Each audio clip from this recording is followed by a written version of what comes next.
bon dia. Benvingut a aquest acte que ens devíem, poso en primera persona del plural, ens devíem perquè, com vosaltres sabeu més bé que jo, ens acompanyen a la meva esquerra la doctora Teresa Cabré, que és la presidenta de la secció filològica de l'Institut d'Estudis Catalans, i aquí en primera fila, perquè elles tres són les que diran coses interessants, nosaltres aviat acabem, la doctora Gemma Rigau, i per això ens ho devíem, professora d'aquesta universitat, que és la presidenta de la comissió que ha redactat la gramàtica ja publicada, i la doctora Mila Segarra, que és professora jubilada, però també d'aquesta universitat, que és membre de la comissió de redacció de l'ortografia, que com sabeu va ser aprovada l'octubre del 2016. Dic que ens ho devíem perquè era una mica estrany que tenim aquí dues persones que hi han intervingut de manera decisiva en la redacció de les obres, no haguessin fet un acte com aquest. I per tant, avui salvamos la cuina. No sé si després farem... Jo ja tinc una sèrie de coses que us volia comentar, però és igual. Només volia dir que estem en l'acte, jo penso que és un acte que s'havia de fer i que és important, perquè no sé si us heu adonat que el tema ha suscitat molt d'interès. Això té, el tema de la gramàtica i l'ortografia, ha suscitat molt d'interès. I això és bo i és dolent. És bo perquè vol dir que a la gent li interessa. I és una mica dolent perquè és un tema, com tots els temes generalment lligats a les humanitats, amb el qual tothom s'atreveix a opinar. És a dir, sobre física quàntica opinen els físics. Déu-nos en guard que algú digués alguna cosa. Sobre si s'han de treure els diacrítics o no s'han de treure els diacrítics, opinen els lingüistes, però bàsicament la gent. Lingüistes, físics, químics... Bueno, és una de les desavantatges que té. Però l'avantatge és que ha suscitat, com temes que han suscitat molt d'interès. Jo només volia dir aquestes dues coses, en tot cas li passo la paraula al cap de departament i després donarem la paraula a les persones que ens il·lustraran sobre els temes. Gràcies, Degà. Jo pensava fer un parlament molt breu, que ara encara serà molt més breu, perquè estic d'acord amb tot el que ha dit el Degà, que m'ha precedit en l'ús de la paraula. Vull agrair a la Teresa Cabré, a la Gemma Rigau i a la Mila Segarra que ens hagin vingut a parlar avui de primera mà dels canvis normatius. Vull agrair perquè ens donaran aquesta informació, perquè venen aquí a l'Autònoma i per la seva vinculació a l'Autònoma, que el Degà l'ha assenyalat i que jo només afegiré que també la Teresa Cabré va ser fa uns quants anys professora de la Universitat Autònoma de Barcelona. La Mila com a membre del grup de l'ortografia, la Gemma com a codirectora de la gramàtica i presidenta de la comissió de gramàtica i la Maria Teresa Cabré com a presidenta de la secció filològica, doncs ens presentaran els canvis i bàsicament la idea que vull afegir abans d'acabar és que a partir d'ara, un cop aprovats aquests canvis, se'n girarà feina a nosaltres. Ara la secció filològica està explicant a tot el territori i a tots els àmbits que pot aquests canvis normatius. Ara ens tocarà a nosaltres, d'una banda, incorporar aquests continguts als plans d'estudi i assignatures i també incorporar-los a nosaltres, els membres de la comunitat universitària, PAS, professorat i estudiantat, a la nostra llengua oral i llengua escrita que hem de fer servir d'acord amb el que pertoca al nostre àmbit. Res més, intentarem fer aquesta feina de la millor manera, de la manera més lleial a l'acadèmia que ha fet aquesta feina d'aprovar la modificació del corpus normatiu. Insisteixo en l'agraïment, Gemma, Mila, Teresa i el deganat, particularment el Degà i a la Missa Degana d'Economia que han organitzat aquest acte juntament amb nosaltres. Moltes gràcies. Molt bé, doncs volia dir una cosa que m'he explicat abans i ara l'afegeixo, que és que agraeixo molt especialment la presència dels estudiants. Ho dic perquè actes com aquests normalment hi ha a la presidència les persones que parlen, 3 amics de les persones que parlen, estudiants no n'hi ha cap i no hi ha ni la gent que està interessada en els temes que es parlen. I això com que passa sempre, ho dic cada cop. Avui com a mínim hi ha estudiants. A la universitat hem sacralitzat tant les classes que això que el professor perdi una classe o que l'estudiant se salti una classe per anar a una cosa d'aquestes és com fer un pecat mortal. I jo sempre dic el mateix, salteu-vos classes per anar actes com aquest.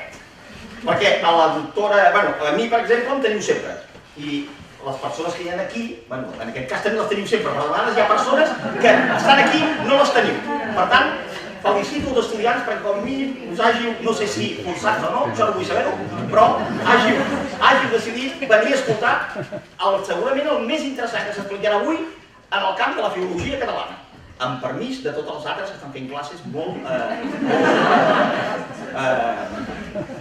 no sé, molt consistents. Bueno, ja està, volia dir això i prou.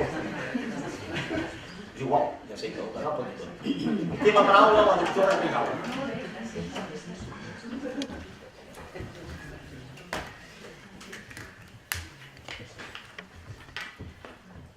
I ara ve quan jo he de tancar això? No, No, te la baixo o... sí, baixa-la perquè està connectat. Què fa? Per aquí?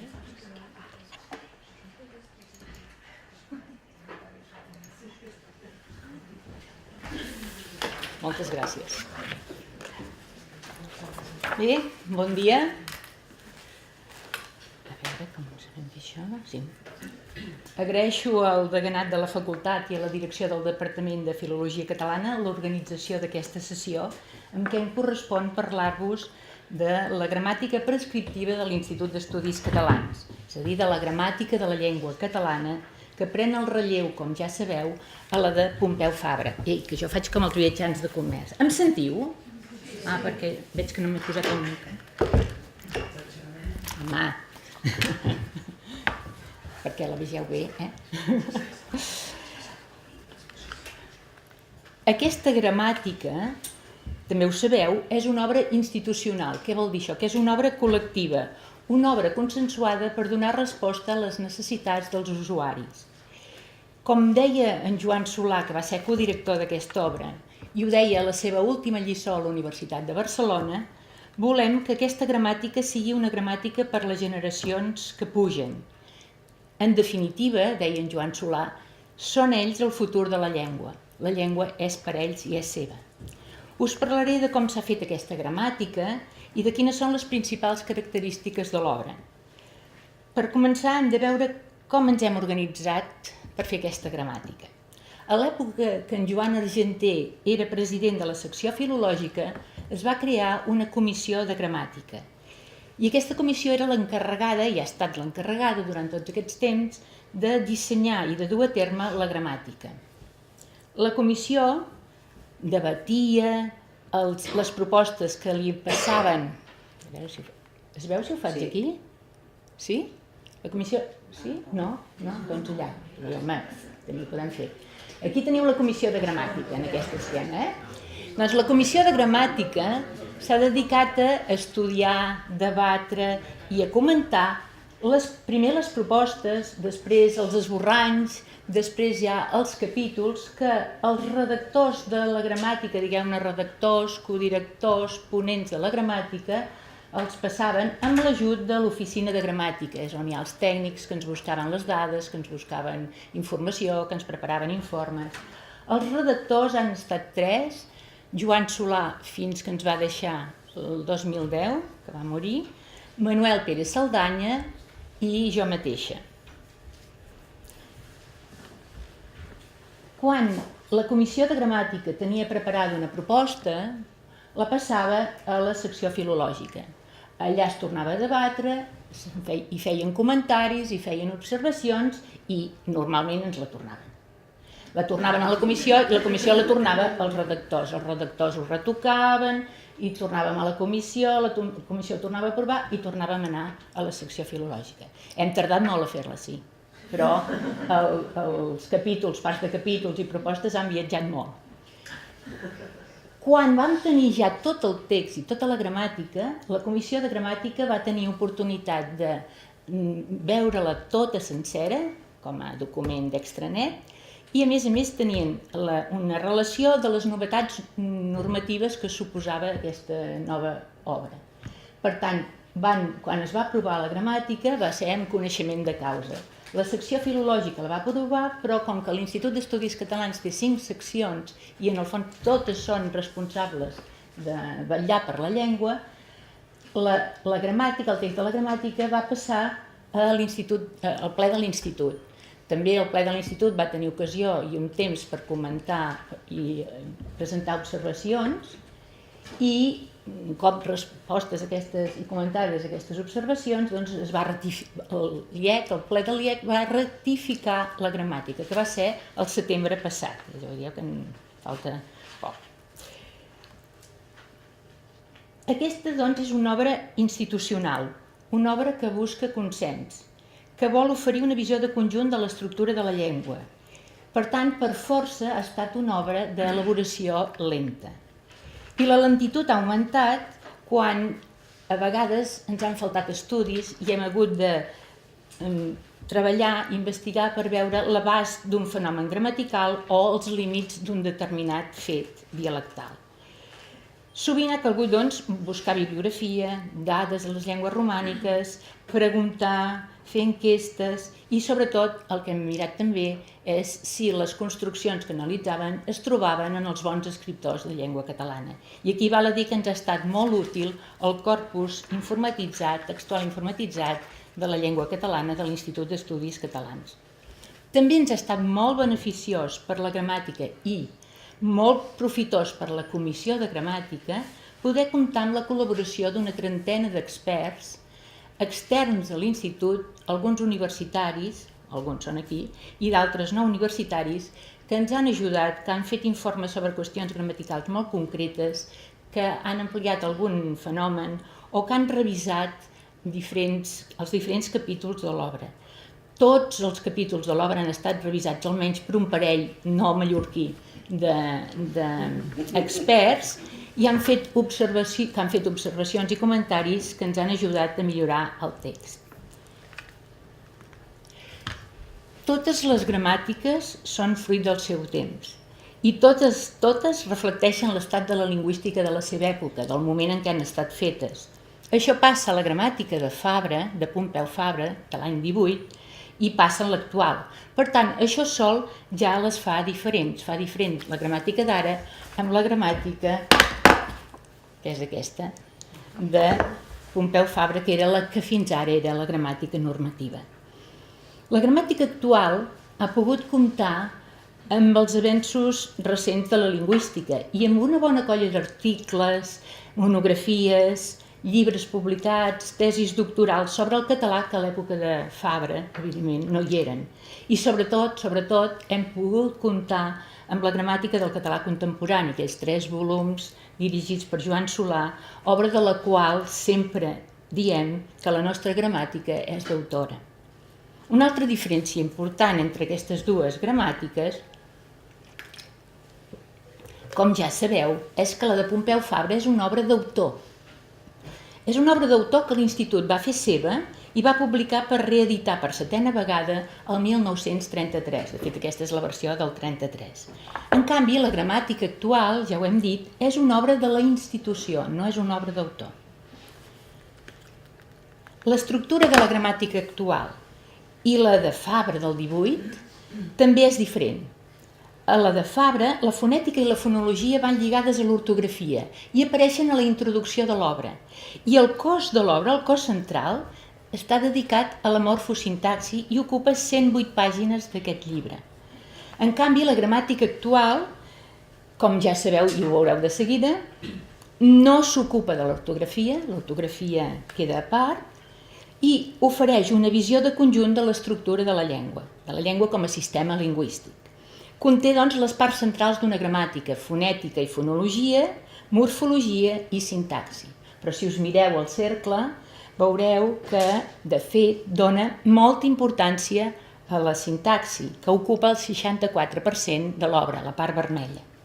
I, a més, inclou indicacions, a vegades de tipus semàntic, fins i tot alguna de tipus pragmàtic, i una cosa que la fa, doncs, nova i innovadora és que conté les corbes entonatives de les oracions que són informativament marcades en català.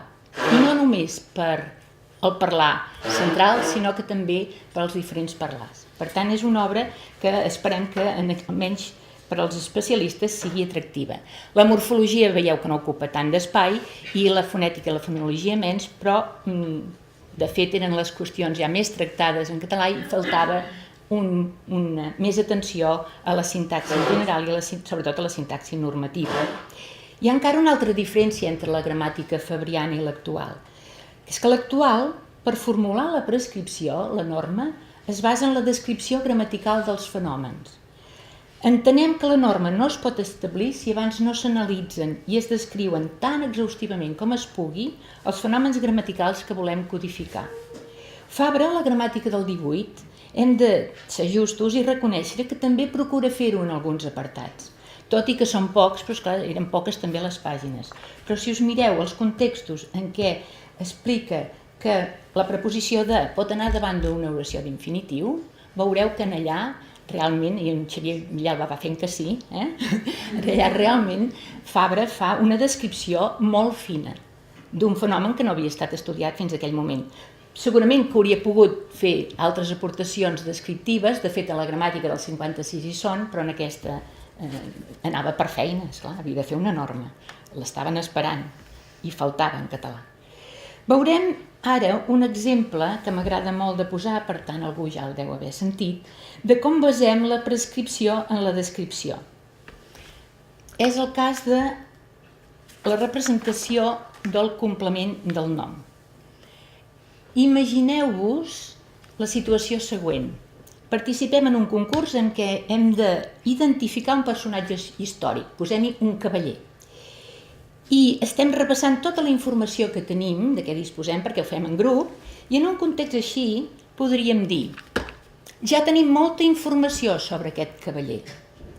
I podríem continuar dient: però encara no sabem el seu nom.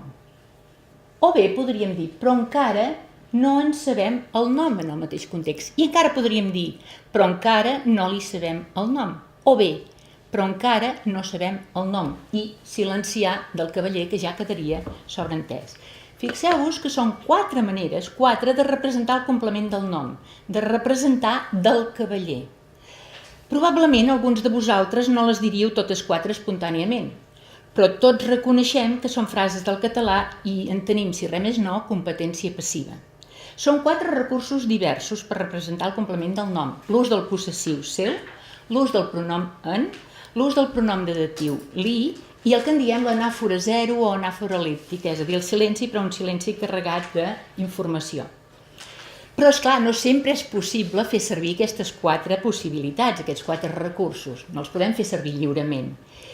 Per tant, hi ha restriccions, i les hem de trobar, de tipus sintàctic i de tipus semàntic, i la gramàtica les ha d'explicar, les ha de descriure, aquestes restriccions. La gramàtica ha de dir que aquests 4 recursos possibles depenen molt del verb que apareix a la frase. De fet, el verb saber i el verb conèixer deuen ser els únics verbs que permeten aquests 4 jocs i sobretot amb un complement com aquest que hi hem posat.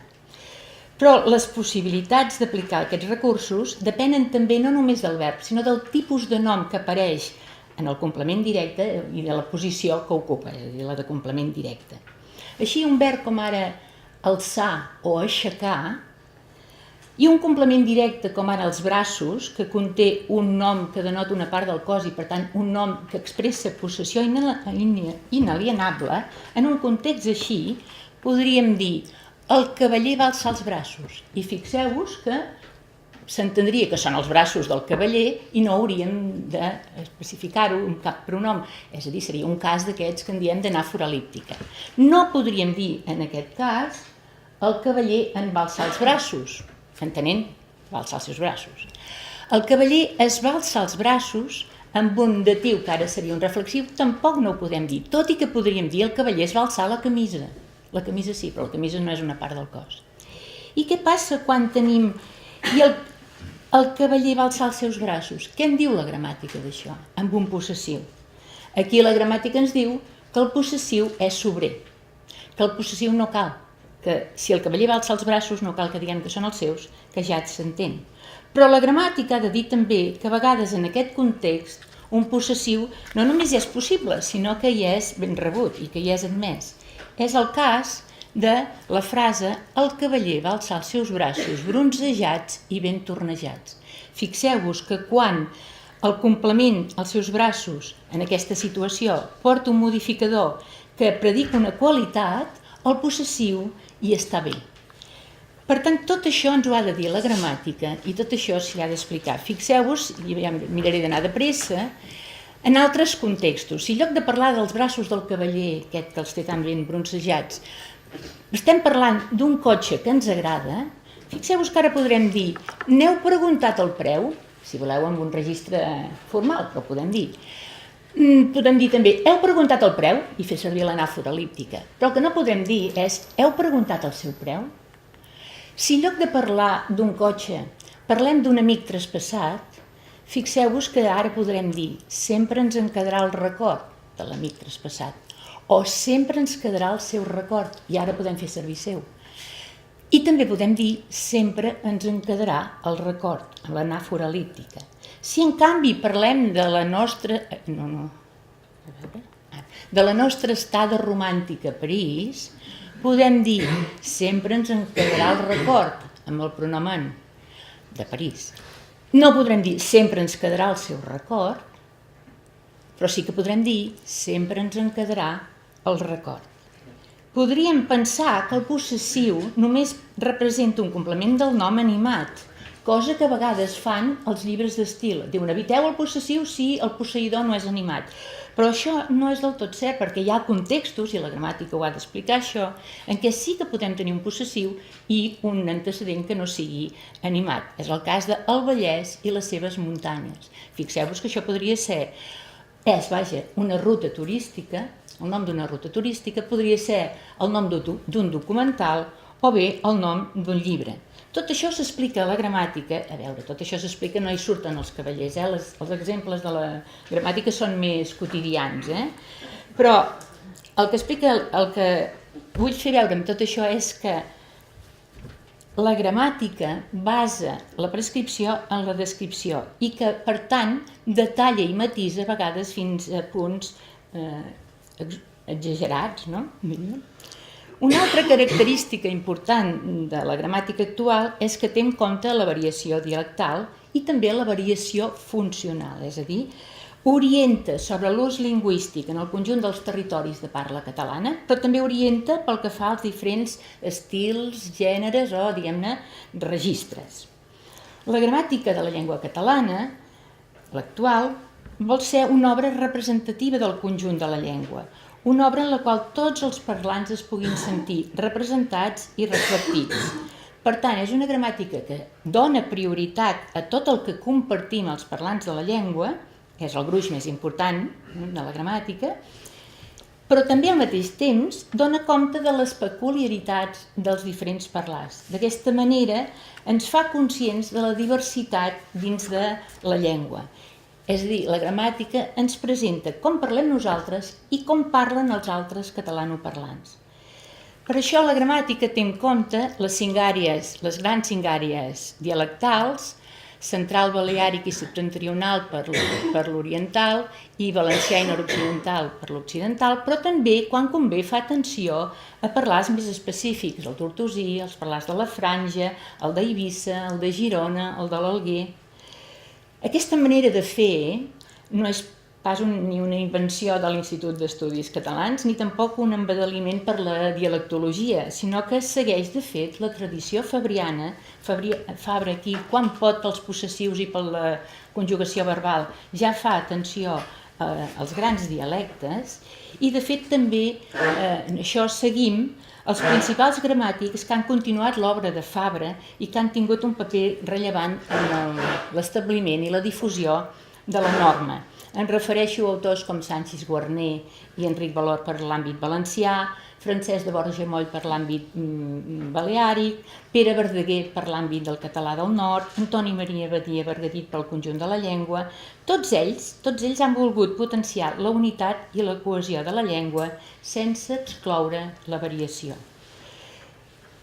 Perquè la variació dialectal en català i també en sintaxi és notable i l'hem de tenir en compte, com també hem de tenir en compte la variació funcional. Cal situar sempre les frases en el context adequat en què poden ser usades. Pot ser que una construcció sigui bona per un parlar, només, o sigui bona per un determinat registre, molt formal o col·loquial, o bé que es tracti d'una construcció general vàlida per tots els parlars i per tots els registres. És així com a partir de la descripció gramatical es pot dissenyar la norma, que a vegades serà una norma flexible, és a dir, una norma que en algun punt no serà única ni rígida. Però que la norma sigui flexible no vol dir que no orienti l'usuari. L'orienta perquè situa el fenomen en uns determinats parlars o en uns determinats registres. Dit d'altra manera, a vegades la bondat d'una construcció dependrà del registre o del parlar en què la situem. I vegem-ne una mostra. Una mostra que alguns ja vau veure ahir en la conferència de conclusió del simposi. El català, per expressar el pronom datatiu de tercera persona del singular, quan va combinat amb altres pronoms, presenta dues formes o dues variants.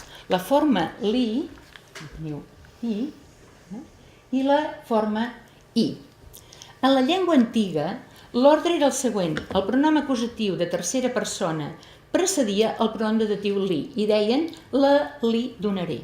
El valencià i altres parlars occidentals conserven aquestes formes, per exemple, la li, però alteren l'ordre i diuen li la donaré.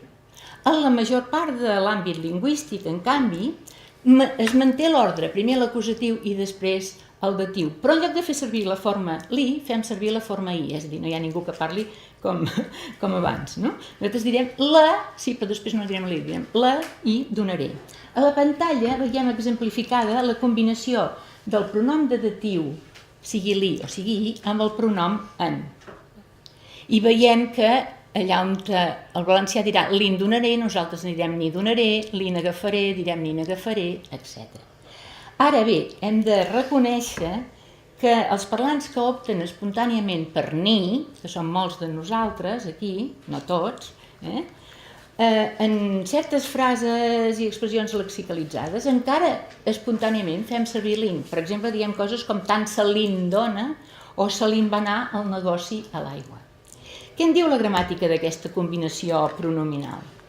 Doncs ens diu que totes dues combinacions, li'n i ni, són acceptables en els parlars respectius, però que en els registres formals és més habitual l'ús de la combinació li. És a dir, ens diu que podem dir en Pau volia més arròs i li'n vaig posar 2 cullerades i en Pau volia més arròs i n'hi vaig posar 2 cullerades. Però afegeix que en els registres formals, almenys ara per ara, i és ben cert, el més habitual és que hi trobem la forma li'n. No estem gaire acostumats a veure indicacions normatives que puguin ser flexibles. Però ben mirat, la manera que té la gramàtica actual de presentar la norma no és pas allunyada de la manera com es formula la norma a la gramàtica del 18. Vegem-ho. Què en deia d'un fenomen com aquest? Fabra a l'apartat 56. Deia, el vermell és meu, el llenguatge parlat de Barcelona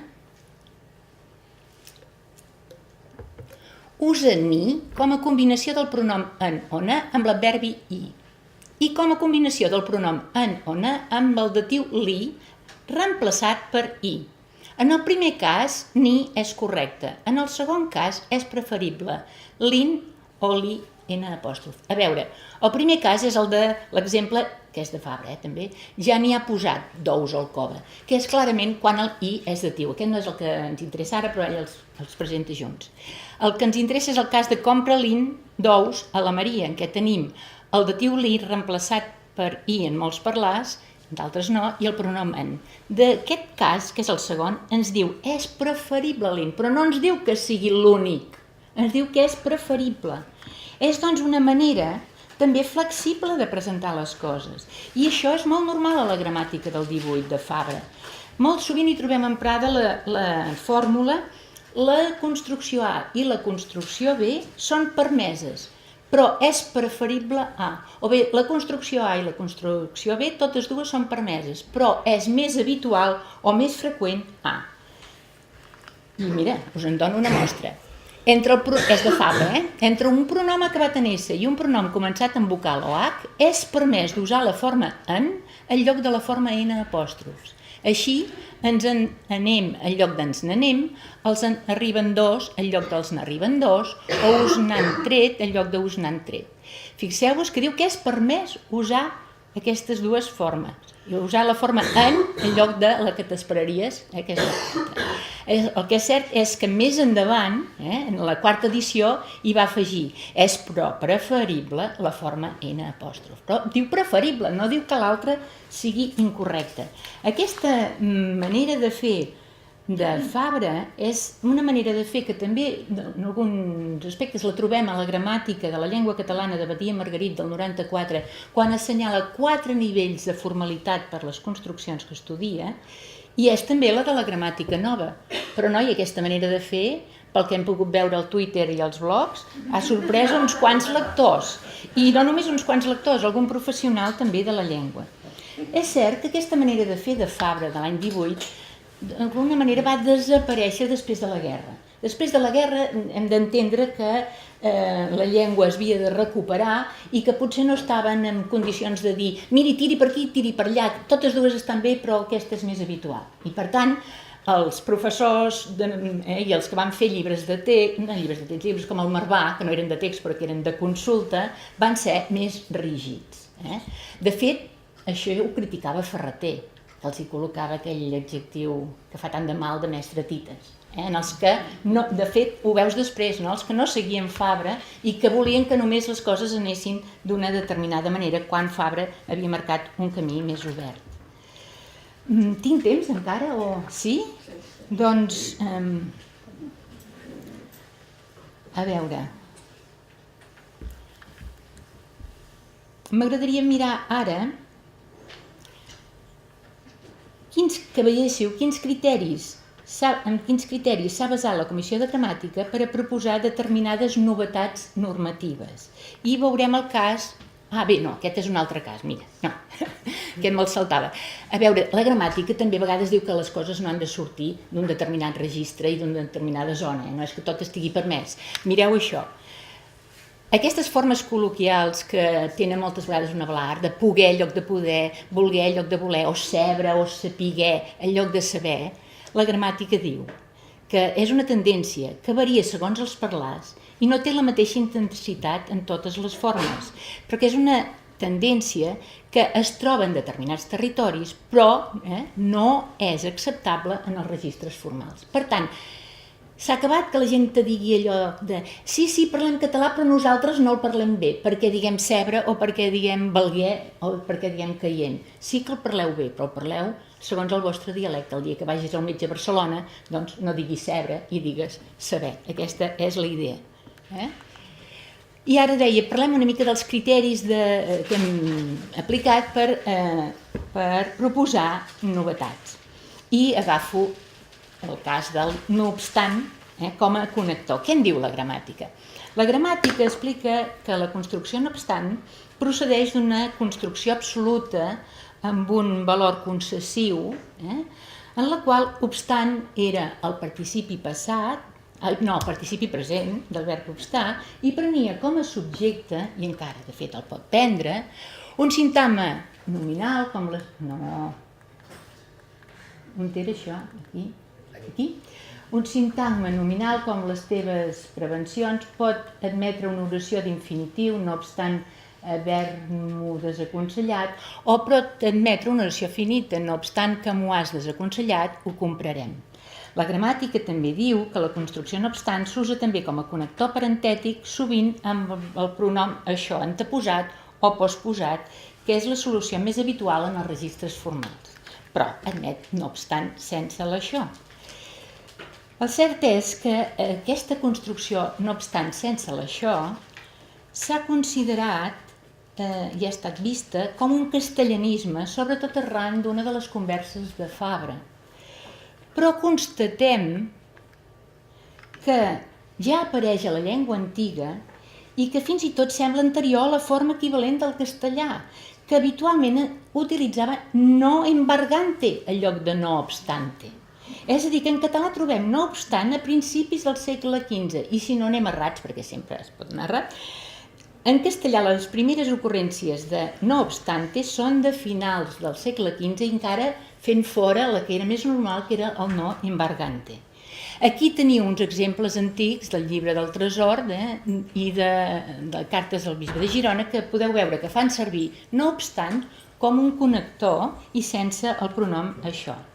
D'altra banda, hem pogut comprovar que no obstant com a connector apareix, té tradició literària, diríem, i perquè apareix amb escriptors de màxim nivell. Ho trobem amb Carles Riba, aquí en teniu uns exemples, ho trobem amb Verdaguer, ho trobem amb Oller, ho trobem amb Maragall, ho trobem a Víctor Català, ho trobem a Carner, a Ruïra, a Bertran, a Segarra, Pla, Fuster, Joan Fuster, Rodoreda, Espriu, Montcada, Porcel, és a dir, que apareix i és usada per molts bons escriptors. A més, també té l'aval de lingüistes com ara Joan Coromines, que és l'últim apartat, deia no hi ha cap motiu que ens faci desaprovar-la. Ell no veia cap raó per desaprovar, no obstant, sense això. També apareix a l'Alcover Moll, més per Moll que per Alcover, suposo, i no cal dir també amb autors com Sanchis Guarner. De fet, aquest connector no és res més que la simplificació, lexicalització, gramaticalització, si voleu, perfectament documentada, que també trobem en castellà quan apareix sol, no obstant, en francès, en portuguès, en gallec i fins i tot en anglès. Per tot això, la gramàtica de la llengua catalana, tot i reconèixer que la solució més habitual, almenys en els moments d'ara, en els registres formals és, no obstant, amb el pronom això, posposat o anteposat, excepte les tres formes. És a dir, trobareu això. La construcció, no obstant, s'usa com a connector parentètic, sovint amb el pronom això, anteposat o posposat, que és la solució més habitual en els registres formals. I dono un exemple on es veu que podem fer servir totes tres fórmules, però si volem ser molt formals, doncs ja sabem què hem de fer. I és, els exàmens dels diferents grups han de ser simultanis. Això no obstant això, o bé, no obstant, es pot fer alguna excepció si cal.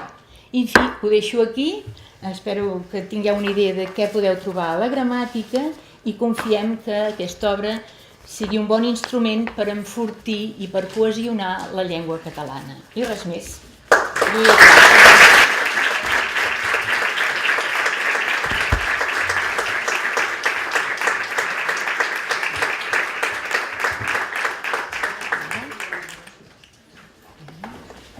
Gràcies.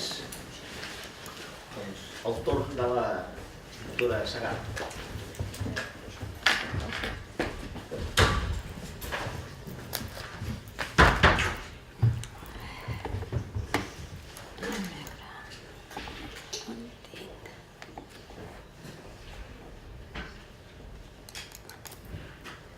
Molt bé.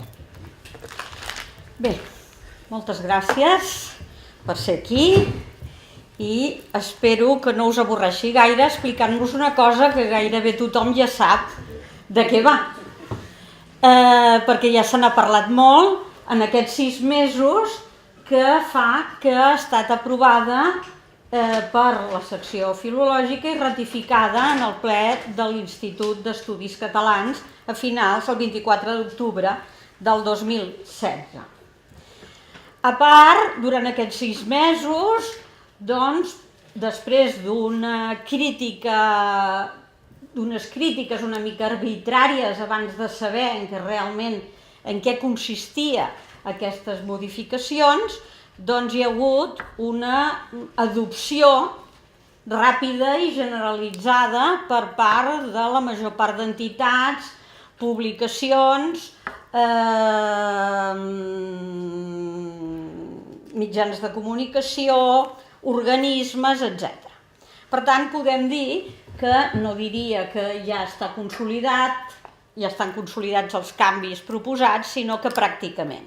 És a dir, ja des de Nadal tenim doncs, que les principals publicacions, almenys del Principat, han adoptat la nova ortografia, La Vanguardia, l'Ara, el Punt Avui, el País, també les emissores de ràdio no tant, perquè la ràdio és oral, de televisió en els seus escrits, tant Televisió de Catalunya com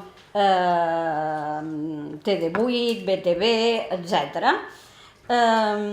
I els canvis han estat introduïts als llibres d'estil, a l'Es-a-dir, a l'Optimot, i ara, finalment, a les publicacions lexicogràfiques de l'enciclopèdia, el Gran Diccionari de l'Enciclopèdia Catalana des del dia 27 de març i des del dia 6 d'abril ja el tenim també en el DIEC 2 en el DIEC en línia.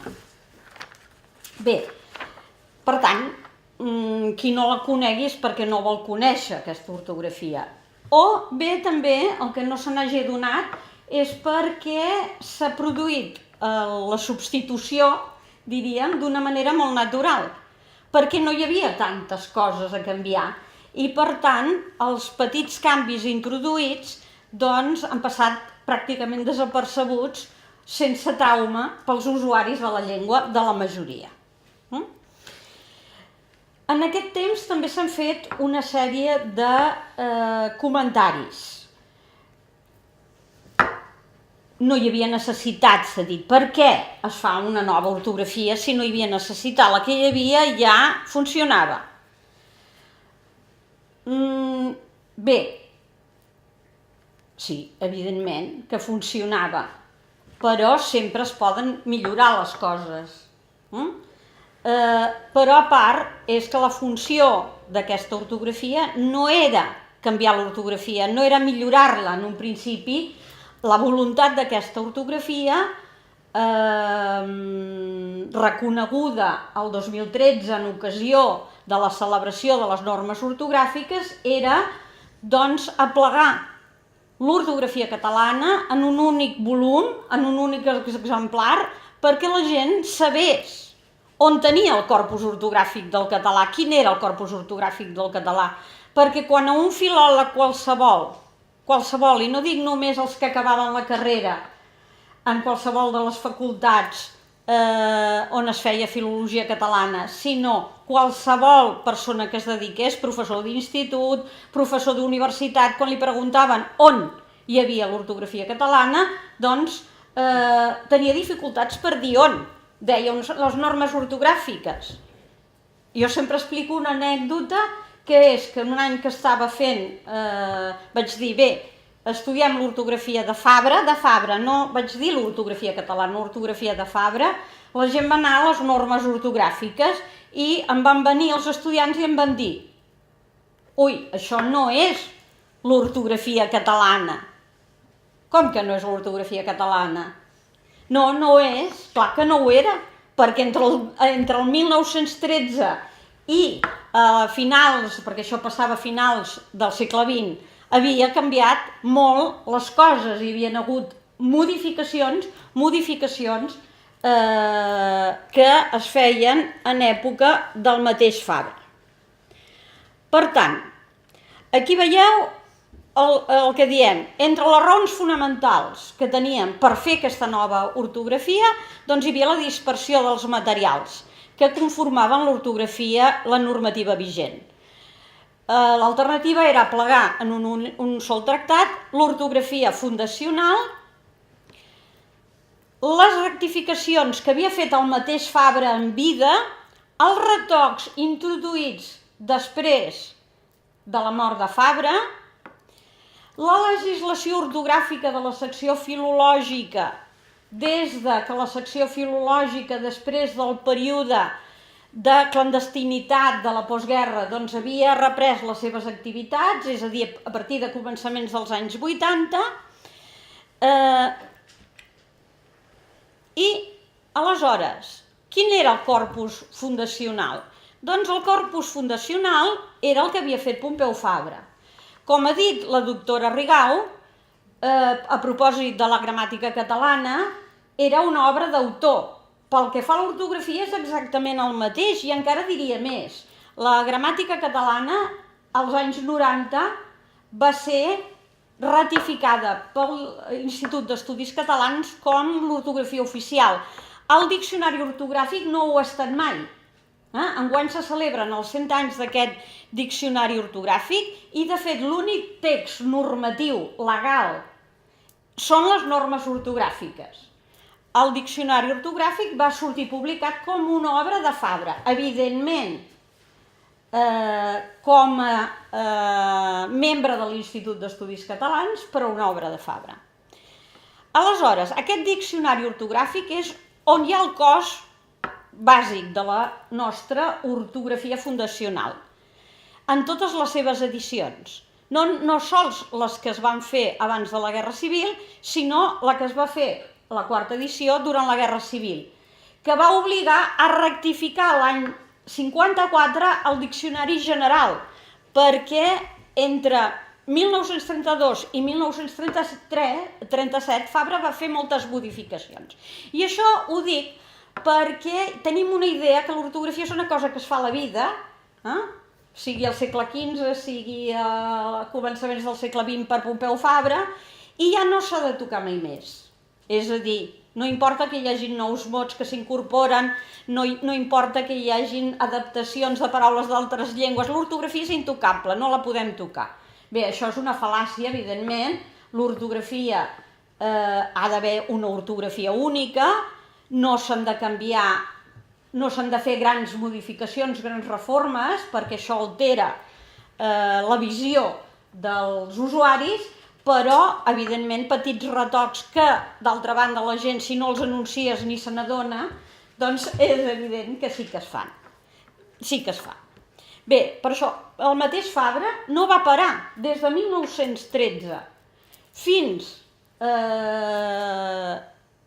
la seva mort, l'any 48, no va parar d'introduir modificacions ortogràfiques.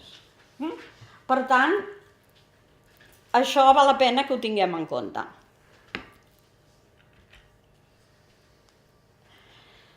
Però la qüestió era que, a part d'aquestes modificacions fabrianes, és que, clar, l'Institut tampoc no havia estat inactiu. Nosaltres estem acostumats, els usuaris, a una ortografia, que també, com ha dit la doctora Rigau, pel que fa a la gramàtica, doncs és la que hem après dels manuals que hi havia en els anys que hem après. Aleshores, moltes vegades no sabem aquelles coses d'on surten, ni si realment s'adapten a la realitat. És a dir, allò són obres passades per gramàtics que ens els han fet al seu gust i que han intentat fer-nos-ho fàcil. Però de vegades hi posen l'èmfasi en aspectes que no tenen importància i deixen de banda aspectes que sí que en tenen, etc. Per tant, tenim un coneixement de l'ortografia que és el que hem heredat de l'ensenyament, igual que de la gramàtica, però no necessàriament és l'ortografia o la gramàtica que l'Institut d'Estudis Catalans ha normativitzat o ha descrit. Bé, aleshores, a partir dels anys 80 hi ha una sèrie de canvis que aquí els teniu, que ha fet l'Institut. Entre aquests canvis vull assenyalar dos,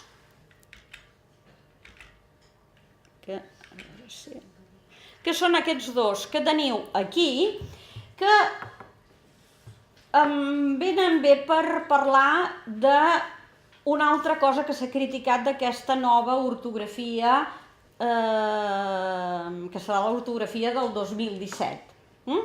Doncs aquesta nova ortografia s'ha dit que era una reforma radical de l'ortografia fabriana, sense respecte a aquesta ortografia. És evident que no és això i que tampoc es pot parlar de reforma. Parlar de reforma per 6 punts, petits punts modificats, un una mica més gros i els altres petits, un una mica més gros i els altres petits, però no s'ha canviat, no s'han adoptat noves grafies, no s'han suprimit grafies, s'ha suprimit un accent diacrític i no en tots els mots de la llengua, no s'ha canviat la L geminada, no s'ha suprimit la H, no s'ha regularitzat l'ús de la C trencada, etc. És a dir, que la complexitat de l'ortografia, per a aquells que els agrada la complexitat de les ortografies, doncs no ha canviat en cap cas. Per què? Doncs perquè Fabra això mateix tampoc no ho va canviar. És a dir, encara que no li agradava el sistema d'accentuació que ell mateix havia triat, que no li agradava la C trencada, que ell mateix no l'havia triada però l'havia regularitzada, tot i que no li agradava escriure Hs etimològiques, etc., quan ja això s'havia consolidat en la societat catalana no ho va voler canviar. Nosaltres tampoc hem volgut fer aquests canvis, però sí que s'han hagut de fer petites coses perquè hi havia reclamacions de la pròpia societat, dels usuaris, gent que hi havia escrit sobre això, gent que s'havia pronunciat i que ens demanàvem que nosaltres ens pronunciéssim. Com deia, no té res a veure, ho han comparat amb reformes radicals com la reforma del francès, la de l'alemany, la del mateix portuguès. És evident que no es pot comparar. Qualsevol reforma o canvi, per petit que sigui, produeix neguit. Especialment aquella gent que considera que l'ortografia és una eina de poder. És a dir, que aquells que saben ortografia saben més que els altres. I quan els hi canvien això, es troben en una situació que pensen que perden poder. Això és claríssim. Qui es va oposar més als canvis ortogràfics del francès?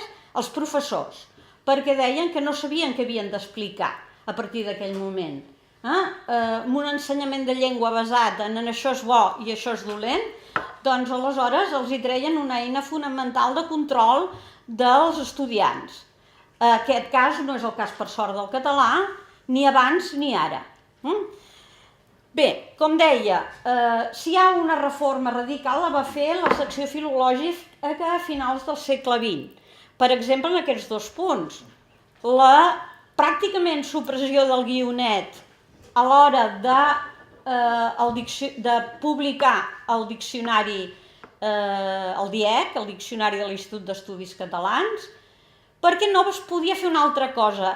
Era impossible que un aspecte sense regulació, com era l'ús del guionet, que anava creixent desmesuradament i que la gent no sabia, el mateix usuari en uns escrits utilitzava guionet i en uns altres no. Aquí s'hi havia de fer net, i la manera més fàcil era simplificar-ne l'ús, que és el que es va fer. Un altre punt era en els compostos, a la manera culta. En el segon formant d'aquests compostos començava per S etimològica, seguida de consonant. Aquí hi havia vacil·lacions de l'ús als anys 90 i si feies una volta per Catalunya doncs anaves trobant poliesportius escrits sense E i poliesportius escrits amb E. Guardaespatlles amb E i guardaespatlles sense E, infraestructura amb E i infraestructura sense E. Aquí també l'Institut va voler. I quan dic que aquí sí que va fer una reforma important, és pel nombre de mots que afectava aquesta reforma. No per la reforma en ella mateixa, no pel canvi, perquè el canvi era un canvi molt senzill, sinó per la gran afectació, cosa que no passa amb les reformes actuals. Aquí teniu les 6 reformes actuals, que molts de vosaltres ja us coneixeu perquè totes aquelles institucions o entitats que han anat introduint aquestes reformes han tret el llistat i, per tant, doncs és fàcil de tenir-ho amb els exemples bàsics. Els mots prefixats i compostos amb el segon format començat per R, evidentment és el cas de correferent, erradicar, arrítmia, etc. L'ús del guionet en alguns mots compostos i prefixats, ara ho veurem. Els compostos amb el segon format començat per S seguida de consonant i sense E pentètica, aquí s'ha estès la norma que ja existia, per tant no hi ha hagut una modificació, sinó que hi havia tota una sèrie de mots que no estaven, si us heu fixat en els anteriors, hi havia uns mots que no estaven afectats. Els que estan en blau, arteriosclerosi, veieu endosquelet, a baix de tot, doncs que es continuaven escrivint sense E. Ara també s'escriuen amb E, perquè s'ha partit d'un criteri de fer simple l'ortografia, és a dir, si el mot ja existeix en la llengua, esclerosi, esquelet, aleshores amb E, el compost també ha de portar aquesta E. I això ha afectat una vintena o una quarantena de mots i per tant no ha modificat excessivament la qüestió. Bé, ara anem un per un i els veiem. Aquí el que deia, els mots prefixats i compostos amb el segon formant començat per R.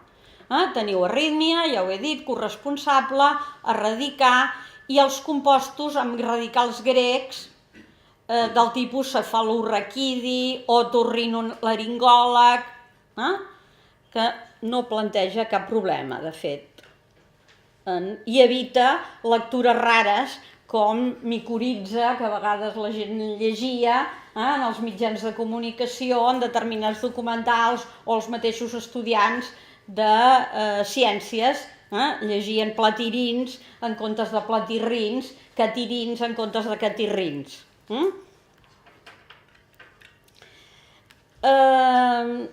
Aquí hi ha hagut una petita correcció a la normativa del guionet, molt petita, seguint també el que ja bona part de la societat feia, és a dir, els mitjans de comunicació ja ho feien de feia temps. El cas de posar-hi un guionet quan hi havia un sintagma amb estreta relació entre els seus components, gairebé en casos lexicalitzats, i aleshores directora general com un càrrec únic, s'escriu exdirectora general perquè no es llegeixi o no es pensi que només fa referència a directora, sinó que fa referència al conjunt. En el cas del no, després d'una discussió també amb l'oficina de gramàtica per veure si li trèiem el guionet aquest, vam decidir mantenir-lo en el cas que l'adjectiu o el substantiu estiguessin lexicalitzats i en canvi en els casos que no hi hagués lexicalització, com en el cas del tractat de no proliferació nuclear, doncs no portaria guionet. També s'escriuen aglutinats una sèrie de mots que s'escrivien amb guionet perquè es considerava que eren reduplicatius i no ho eren. Mata d'agolla és evident que és com a correcuita, si a correcuita s'escriu junt, doncs la mata d'agolla també s'havia d'escriure junt. Déu-n'hi-do que s'escrivia separat, ara es passa a escriure amb guionet, per bé que ja sempre dic que a mi m'agradaria que s'escrivís tot junt, com altres termes, com sisplau, perquè ja tenim Déu-n'hi-doret, per tant ja s'ha fet una derivació, vol dir que ja el veiem com un mot únic, com un mot compost que ja té sufixos de derivació.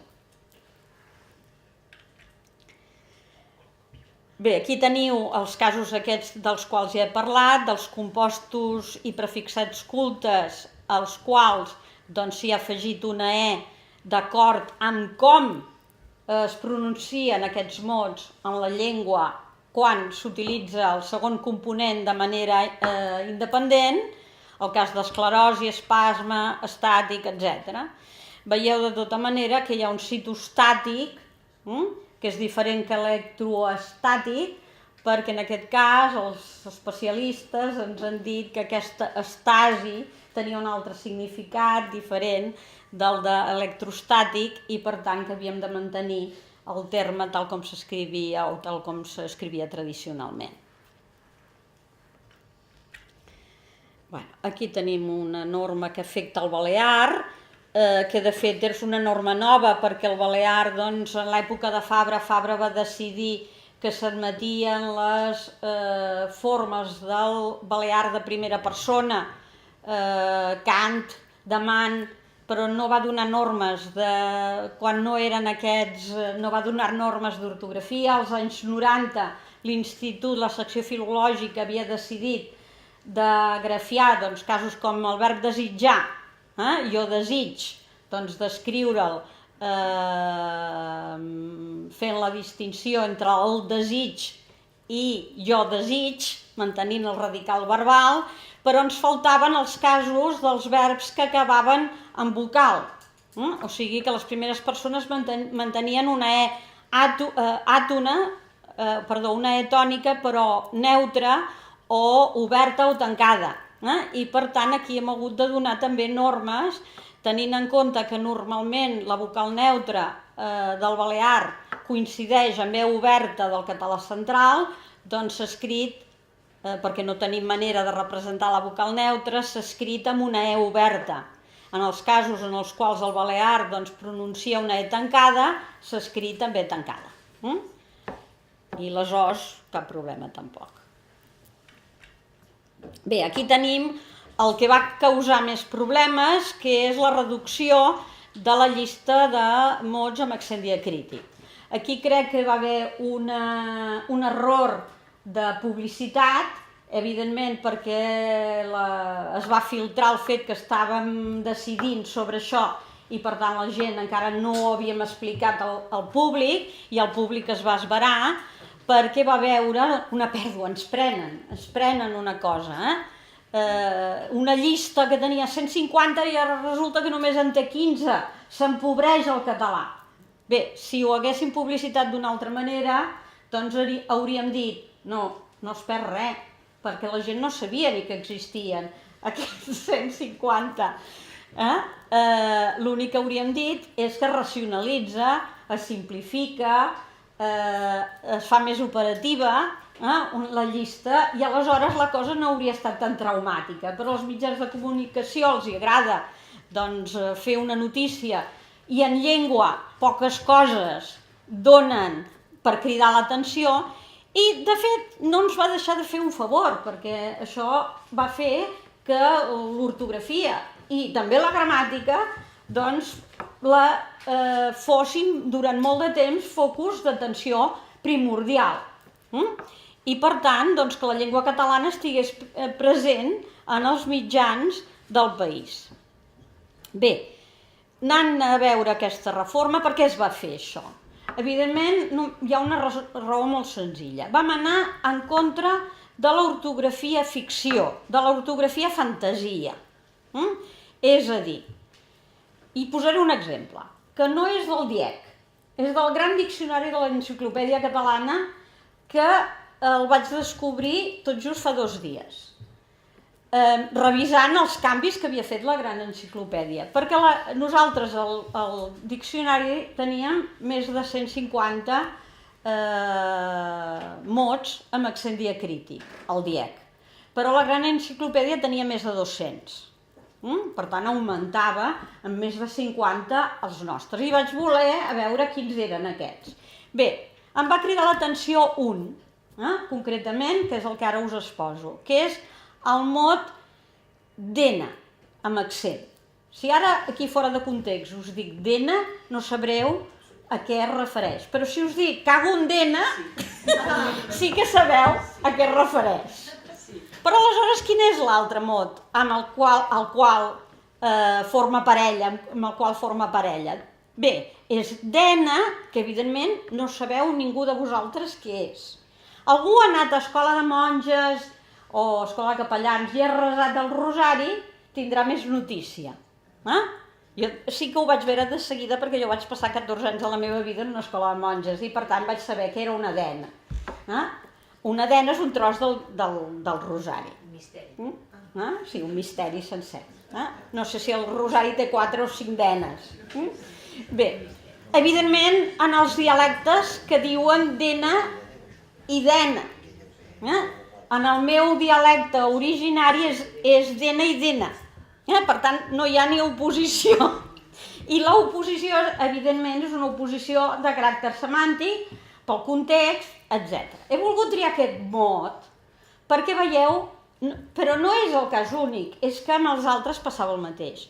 Si ens van plantejar la modificació, no és únicament perquè hi hagués hagut il·lustres gramàtics, lexicògrafs, que des dels anys 50 haguessin anat dient Moll, Sánchez Guarner, Francesc Ferrer i Pastor, Joan Solà, que haguessin anat dient que s'havia de reduir la llista o suprimir-los del tot perquè no duien lloc i la llista anava creixent desmesuradament, incontroladament, sense una norma. Doncs no era únicament per això, era perquè, evidentment, quan vam començar a mirar el DIEC, quan vam començar a mirar els altres tractats lexicogràfics, vam fer, ara que ens ho permet, els buidatges amb sistemes informàtics, etc. Vam veure que si ho aplicàvem de manera rigorosa ens aniríem als més de 600, perquè el català és una llengua riquíssima en homonímia. Però la major part d'homonímia, el context ja la soluciona. I a part és que si la funció era distingir les es obertes i les os obertes i tancades, que era la funció que li va veure Fabra en un moment determinat, això no ho solucionava. Penseu que ni ara ho solucionem. L'altre dia vaig anar a fer una conferència a Manresa i em van dir «I per què heu deixat l'accent a més? Si nosaltres diem més». I ja no diem més, a ells li passa exactament el mateix. En català nord-occidental, què és què, etc. O sigui, també en podíem haver prescindit. Si no n'hem prescindit, és per una raó molt senzilla. Primer, perquè no estava tothom i hem volgut fer una ortografia de consens de la mateixa manera que la gramàtica, és a dir, no podíem fer una ortografia els que estàvem a favor de la supressió exclusivament, sinó que era una ortografia que havia d'estar consensuada per tothom, acceptada per tothom. Aleshores vam poder demostrar que amb aquests 15, de fet eren 14, 15 després doncs vam haver d'admetre sol per unes raons que no venen al cas, doncs vam decidir de deixar aquells que causarien més trasbals si els suprimíssim. És a dir, aquells que eren els més utilitzats en la vida quotidiana, els que sortien més en els textos. I per tant, que la gent no se n'adonés que s'havia fet un canvi, que continuessin utilitzant aquests diacrítics. Bé, i aquesta és la raó fonamental. Per tant, evidentment, havien de ser eliminats dels compostos. També volíem fer una norma fàcil, d'aprenentatge, no fàcil, perquè algú... Fàcil, castellà, com si el castellà fos tan fàcil. Ni l'ortografia castellana és fàcil, ni la gramàtica castellana és fàcil, però sempre aquí, quan parles de facilitat, la gent no sé per què hi ha el papus del castellà. I aleshores se'ns va acusar d'això. Encara recordo un tuit que deia una cosa com ara l'Institut d'Estudis Catalans ens farà escriure Almòndiga allà on escrivíem Almòndiga. És evident que la persona que va dir això doncs no sabia que es deia Mandonguilla i s'escrivia Mandonguilla. Bé, això només és una broma. Bé, aleshores, és evident que s'havia de suprimir de tots aquests Mare de Déu, Semidéu, Rodamont, etc., que ens escalfava. Aleshores hi ha gent que ha dit, adona. Adona, per exemple, els que creen més problema. Dona, soc i os. Aquests. Perquè net, al començament semblava que havia de crear molts problemes i no n'ha creat cap. Dona sí. Perquè, clar, s'escriu molt dona. I, per tant, es podia haver mantingut. Per què no el vam mantenir? Perquè vam decidir que no n'hi haurien de bisíl·labs. Perquè els bisíl·labs feien créixer la llista moltíssim. I aleshores ja tornàvem a ser-hi. Ja era el problema amb el qual s'havia trobat Fabra. I que se li havia anat de les mans. Perquè ell mateix havia anat fent llistes diferents al llarg dels seus escrits, sense anunciar-ho, sense dir, s'incorporen uns quants més. Bé, i sempre hi havia mancances. Soc, molta gent, ai, soc, és que si no puc posar-hi l'accent a soc. Bé, amb això també cito a Joan Lluís Lluís, que diu, soc l'accent diacrític més egocèntric. I és evident que els que diuen som, doncs no tenen cap problema. I per què soc té problema? Perquè si diu soc un soc, i si jo dic soc una soca, que és el que dic jo, quin problema té? I per què soc té problema i no té sou? Que no tenia accent diacrític. Bé, simplement és aquesta la motivació. No sé si tinc massa temps, si no, tiraré pel dret. Què passarà, que no passa, això? Bé, que ja no vol que passi d'aquí. No sé, se m'ha bloquejat. Sí. Potser sí. Què he de fer? Perdoneu, perquè sóc una mica destralera amb aquestes coses. Ara, sí. Bé, l'última supressió de la dièresi en els derivats cultes acabats en el sufix alt. Bé, aquí era simplement recollir una cosa de la qual hi havien tingut molta demanda. Però a part, és que el dia que ens va arribar una carta del Col·legi de Farmacèutics dient-nos que, sisplau, li traiéssim la dièresi als hemorroidals, perquè tothom deia hemorroidal i no hemorroide. I vèiem, i que més, diu, sí, escrivim coital, perquè hem d'escriure hemorroidal amb dièresi.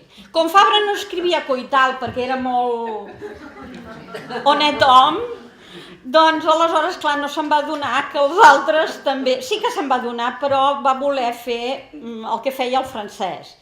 I aleshores aquí doncs, ens vèiem obligats a fer una rectificació que afectava una 60ena de mots, i així ho van fer, i van fer feliços a farmacèutics i metges en aquest sentit. Bé, no crec que valgui la pena estendre's més, però sí que vull dir una última cosa que crec que és elemental, no sé si a la Teresa Cabré li agradarà molt, perquè sempre diu que sempre parlo de les minúcies d'aquesta ortografia, però jo crec que aquesta ortografia no és sols important per aquests canvis, i perquè aplega tota la doctrina fabriana en un únic volum, sinó també per la seva estructura. Està a punt de sortir aquesta ortografia i de fet fa goig. Aquells que ja l'hem vista, jo ara no és per tirar-nos floretes a nosaltres mateixos, però ha quedat molt bé. Està quedant molt bé. Tindrà més de 200 pàgines, de les quals 100 és l'índex d'exemples. I és això el que volia dir. Té molts exemples que dius, ja els tenim al diccionari, tampoc cal que hi siguin en un... Però, clar, el diccionari mai no saps per què s'escriu allò d'aquella manera. En canvi, aquí, si tu el veus a l'índex, una paraula com monorail, que s'escriu monorail amb dièresi, no monorail, o rail, com s'escrivia fins ara, vas a la pàgina corresponent, a l'apartat corresponent, on t'expliquen per què s'escriu d'aquella manera. I, per tant, per l'usuari això és molt útil. Aquest vocabulari serà, jo crec, no el puc fer equivalent al diccionari ortogràfic de Fabra de l'any 1917, perquè seria massa, però sí que és un element molt important. També els quadres que presenta, gairebé 30, em sembla, quadres que presenta l'ortografia amb totes les normes exemplificades seran molt pràctiques i molt útils. I entre els exemples cal dir que a més no s'ha posat no sols aquelles paraules que normalment sempre apareixen en els tractats d'ortografia, sinó paraules de qualsevol mena, des de topònims, antropònims, neologismes, perquè clar, també a vegades dius, no són els mots patrimonials els únics, a vegades aquests no ens plantegen problema, però sí que ens plantegen problema com hem d'escriure aguagim. Hem d'escriure aiguagim? Sí. L'ortografia ens dirà que sí. No aquagim, sinó aiguagim i en billatina tot. Per tant, per aquest cantó serà d'una gran utilitat. Queda pendent que no surt en aquesta ortografia, per si algú s'estranya, no hi ha qüestions ortotipogràfiques ni signes d'interrogació. Amb això encara continua vigent l'ortografia dels anys 90, és a dir, encara els signes d'interrogació van al final.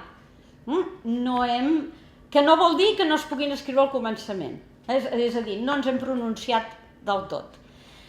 Falta l'ortotipografia, per tant és una assignatura pendent, i després també donarem normes, o orientacions més que normes, per transcriure textos dialectals, textos col·loquials, etc., que Fabra també va fer, perquè com deia també la Gemma Rigau abans, doncs hi ha coses que la gent no ha vist que Fabra va fer perquè hem rebut la informació a partir d'uns senyors que han donat uns aspectes reduïts de la gramàtica i de l'ortografia.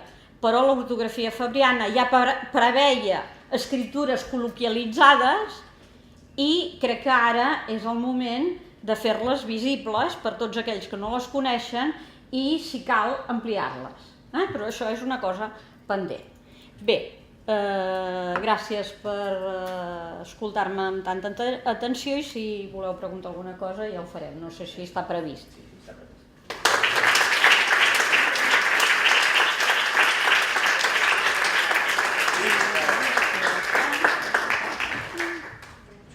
Moltes gràcies també i ara té la paraula la doctora Helena Cabell. Que deia la Mila, després, encara que sigui 10 minuts, farem un bloc. Si té preguntes d'això.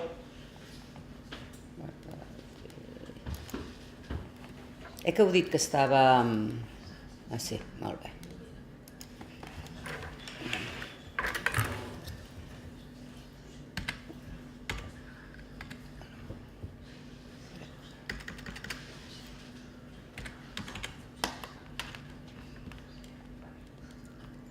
Perdoneu-me, però el tema que haig de tractar, això no ho veig aquí, espera't.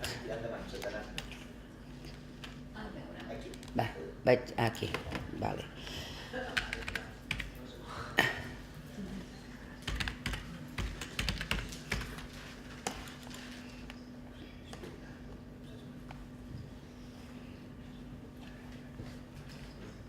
Això que és que triga una mica?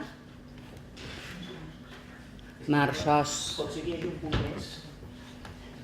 www. Hi ha 2 punts, em sembla. O no? Sí? No. Mira, necessito entrar en aquesta adreça. AOE i ECAT. Bé, doncs, mentre la Mar m'ajuda a instal·lar això, perquè la part que m'havien encomanat és que us expliqués l'Acadèmia Oberta, voldria dir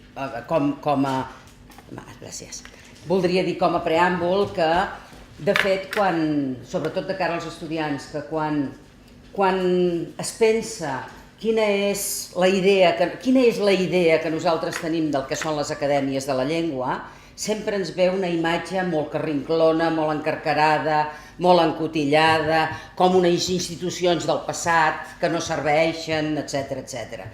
Aleshores, nosaltres, en els membres de la secció filològica, a diferència potser d'altres seccions de l'institut o d'altres acadèmies, quan entrem, el que ens diuen és que no entrem com un honor, sinó que entrem per treballar.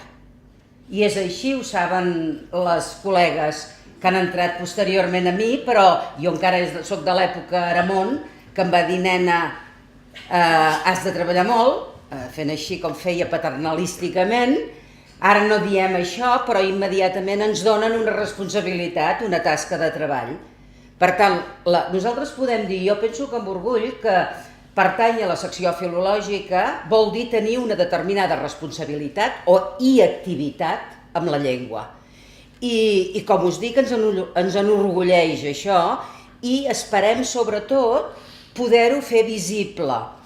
I jo diria que en els últims anys, en els últims 3 anys que dura la candidatura que jo presideixo, la junta que jo presideixo, que no va fer altra cosa que recollir els treballs que venien de les èpoques anteriors, perquè lògicament tant l'ortografia com la gramàtica són projectes que s'estaven desenvolupant des de feia molts anys, que el que hem intentat en aquests últims anys és tres coses. La primera és mobilitzar-nos, dinamitzar-los. La segona és estructurar-nos estratègicament des del punt de vista del treball. I la tercera és establir connexions amb els col·lectius de lingüistes de l'exterior, amb els col·lectius sobretot de professionals de la llengua. I aquests serien com els 3 ítems o els 3 objectius que ens hem marcat. Dinamitzar-nos en el sentit que, esclar, és veritat que portem projectes que fa molts anys que duren. No parlo ara de la gramàtica, que ja s'ha acabat, l'ortografia ha sigut més breu, però en tenim d'altres de projectes que duren de fa molts anys i que a poc hem de procurar que acabin, és a dir, que els projectes tinguin calendari. Perquè si fóssim nosaltres mateixos els únics que haguéssim de fer tota la feina activa, podríem justificar dient és que qui més qui menys, si no està jubilat, té moltes altres feines fora, i és cert. Però l'institut, o la secció filològica en aquest cas, compta amb una cosa que en època de crisi ha estat crucial, que és un gran capital humà. Vol dir 30 persones ben preparades en lingüística, en història de la llengua, en diversos àmbits de la lingüística, que treballen, que tenen una dedicació completa en els projectes que està fent la secció filològica. Bé, d'aquests 4 són per obra. Però la resta són de plantilla perquè al llarg dels anys s'han anat consolidant. Per tant, es tractava simplement de posar en marxa, de dinamitzar tot aquest personal que pensem que està content des del punt de vista que té unes atribucions determinades i redistribuir-lo en funció de la priorització de la prioritat dels projectes que duem a terme. Per tant, la segona cosa no és només dinamitzar, sinó que he dit estructurar, i fer un pla estratègic, no necessàriament molt explícit, però que hi hagi una estratègia de treball en cada un dels àmbits de la llengua. Dit d'altra manera, la Gemma ens ha explicat la gramàtica. La gramàtica forma part d'una estratègia de publicacions gramaticals, de tal manera que després de la gramàtica, que lògicament havia de ser la base dels treballs gramaticals que podríem confegir en posterioritat, vindrà una gramàtica essencial i una gramàtica bàsica. Gramàtica essencial, que bàsicament la tindrem per internet, accessible per internet, en què tot estarà relacionat amb tot i podràs anar cap als fragments o als capítols de la gramàtica gran, cosa que ens facilitarà molt la feina de consulta, però després vindrà aquesta gramàtica essencial, lògicament, reduirà, per dir-ho d'alguna manera, la variació i es purgarà algunes de les informacions que no són centrals per entendre a la millor l'estructura del fenomen, la categorització del fenomen que es vol explicar, i després a continuació vindrà una gramàtica bàsica, més esquelètica si voleu, que sigui una eina de l'escola, no una gramàtica escolar, que com hem dit repetidament, les gramàtiques escolars les han de fer els mestres. De la mateixa manera que les gramàtiques comunicatives de secundària les han de fer els professors d'institut. L'institut el que ha de fer, l'Institut d'Estudis Catalans, és proporcionar materials al màxim de ben posats millor, al màxim de disponibles en format digital millor, per facilitar precisament que després, i ja en relació amb el món comercial, vagin sortint aquests productes molt més adreçats a determinats tipus d'usuaris, que és el que a nosaltres ens toca fer o elaborar els productes bàsics i després a partir d'aquí s'han de fer tantes explotacions com se'n puguin fer i siguin necessàries. I la tercera qüestió que ens hem proposat també és el fet d'obrir, de trencar aquesta idea, la secció filològica tancada, una col·lecció, sempre es deia una col·lecció de persones velles, alguns deien, més respectuosos, deien sàvies, d'altres no deien això, deien un cementiri d'elefants, que el que fan és anar discutint entre ells i van passant el temps discutint entre ells.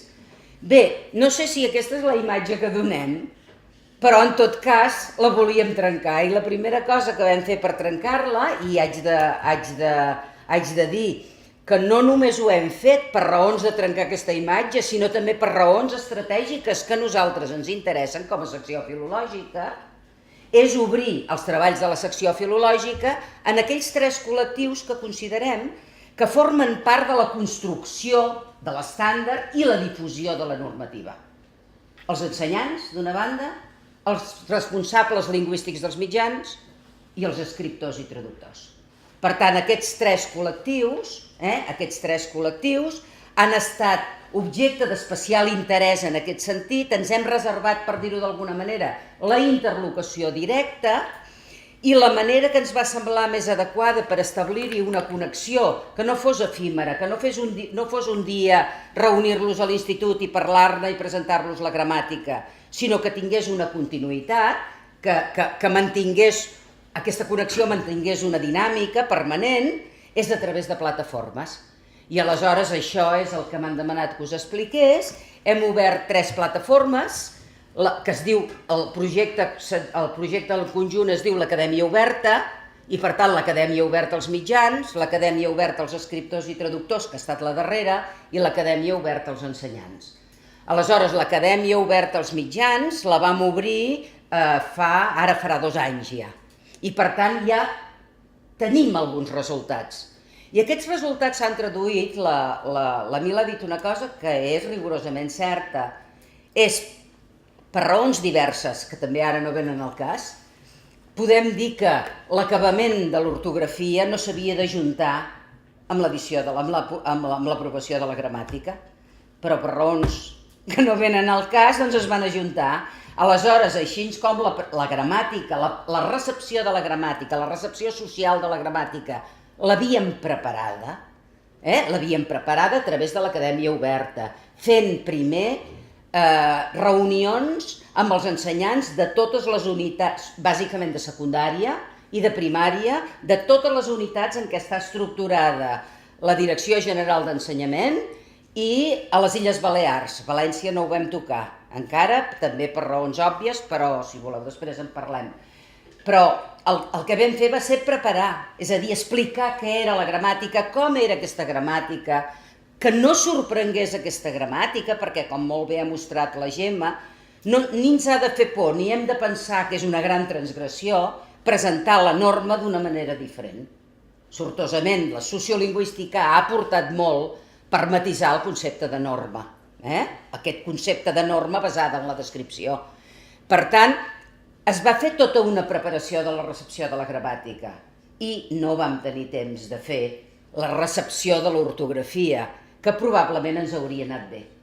Ha estat, doncs, l'Acadèmia Oberta als mitjans de comunicació que ens ha permès tenir com un banc d'experimentació d'alguna manera de complicitat en la recepció dels uns i dels altres.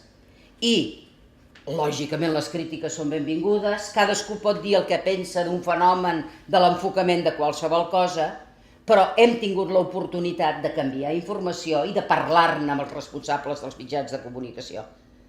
Doncs bé, això és el que a nosaltres ens agradaria de fer amb els 3 col·lectius.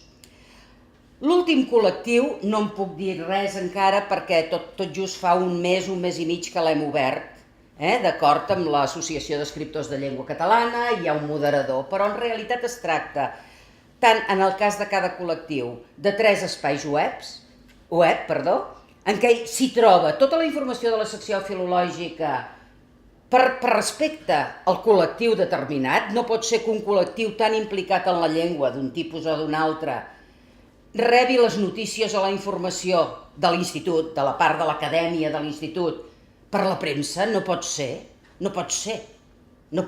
Per què? Perquè anem tots en el mateix vaixell. I per tant, si naveguem junts i a fi de comptes, el que demanem després és que ens ajudeu a difondre aquests recursos que elaborem o que ens ajudeu fins i tot a orientar el contingut d'aquests recursos, el que no pot ser és que després d'aprofitar això, les persones d'aquests col·lectius se n'assabentin per la premsa de les notícies. Per tant, hem obert, aquest és el d'ensenyants, i en els d'ensenyants, com podeu veure, hi ha que cada plataforma està moderada per un membre de la secció filològica, en el cas de la d'ensenyança és Marcel Lorente, en el cas de la de mitjans de comunicació és Oriol Camps i en el cas d'escriptors i traductors és August Bové, que és aquesta darrera. I aleshores aquí trobareu des de tots els documents, és a dir, des del primer moment tots els documents que hi ha sobre normativa, notícies, etc. I fixeu-vos que hi ha un fòrum de debat. Els fòrums de debat de cada una d'aquestes acadèmies, de cada una d'aquestes plataformes, és per inscripció. És a dir, tothom s'hi pot inscriure, però s'ha d'inscriure. Una mica per portar el control de quines són les persones que discuteixen i tal. Lògicament, no hi ha cap prohibició que hi entri ningú, molt al contrari. Us puc dir que el fòrum de mitjans de comunicació és molt actiu. Ha discutit trossos de gramàtica, proposen problemes que tenen, sempre diem, això no és un web de consulta, això no és un consultori, no és una oficina de consultes, qui vulgui consultar alguna cosa que vagi a l'Optimot i si ha d'arribar a l'institut ja hi arribarà. Això són espais de debat, d'intercanvi d'informació. Aleshores, el fòrum de mitjans de comunicació és actiu, el fòrum d'escriptors, pel que heu vist els darrers dies, i només fa un mes, també és molt actiu, perquè, entre altres coses, no sé si coneixeu l'experiència, sobretot els que us dediqueu a traducció, l'experiència de MedTrad, d'aquest fòrum de traductors mèdics, en què el que es fa és llançar un problema determinat i aleshores hi ha una mena de normalització en línia, autogestionada pels propis professionals de la traducció. Doncs bé, del que es tracta una mica és que es faci això, i això és una antesala preciosa perquè després d'aquests debats en surtin propostes per enriquir el diccionari, per modificar determinats enfocaments d'un fenomen, de tractament d'un fenomen gramatical, etc. Doncs això és el que us volia explicar. Serà molt benvinguda la vostra participació en aquestes plataformes i bé, i esperem que l'embranzida o el ritme que podem portar en els treballs de la secció filològica, doncs el puguem continuar uns quants anyets més i de la mateixa manera que tenim el pla estratègic, diguem, de l'àmbit gramatical, tot centralitzat a partir de la Comissió de Gramàtica, puguem tenir un pla estratègic que mitjanament el tenim bastant establert per la lexicografia. Perquè, esclar, fixeu-vos que si bé l'any 95, amb la publicació de la primera edició del Diccionari de la Llengua Catalana, es va trencar, per dir-ho d'alguna manera, parcialment, la relació amb l'etapa anterior, era el primer diccionari institucional, era un diccionari encara basat sobre els criteris de Fabra, i només basat sobre els criteris de Fabra. I en canvi la nostra idea és que hi hagi, a partir d'aquí, sortirà després el diccionari manual, que el que farà és incorporar ja les novetats de la gramàtica a l'espera d'un nou diccionari normatiu que bàsicament ha de complir els mateixos factors, les mateixes condicions que compleix la gramàtica. És la mirada al conjunt de la llengua, tractament equitatiu, no igualitari, sinó equitatiu dels diferents parlars, i a més a més, diguem-ne, un model participatiu, fins i tot no només en la presa de decisions, però fins i tot en la realització de les feines tècniques perquè tinguem finalment aquest diccionari que, com la gramàtica pugui ser, que de fet ho pot ser perfectament, la gramàtica de la llengua catalana, tal com diu el seu títol, amb independència que hi pugui haver gramàtiques que posin la seva mirada en una part del territori, per tant, en la parla d'una part del territori, però que almenys que les obres que surtin de l'institut garanteixin, tant en el cas de la gramàtica com en el cas del lèxic, que han posat el focus d'atenció en tots els parlars que constitueixen la llengua catalana. I una mica és això. No parlo d'ortografia, que lògicament, i algú pot dir, la secció filològica de l'institut ha trencat el consens ortogràfic, entre cometes. En quin sentit? En el sentit que l'Acadèmia Valenciana tenia o havia acceptat l'ortografia tradicional. Però ja hi estem treballant en aquest sentit i també confiem que en un moment determinat, és a dir, en fases intermèdies, però que arribem a un consens en què efectivament l'ortografia sigui adoptada d'una manera unànime, amb més o menys flexibilitat, però que hi hagi un consens. Sabíem que la unitat de la llengua, o sabem que la unitat de la llengua en aquest moment és una qüestió que ja no es posa en dubte. És a dir, només els més secessionistes, però que ja no tenen cap pes enlloc, que parlen de llengües diferents.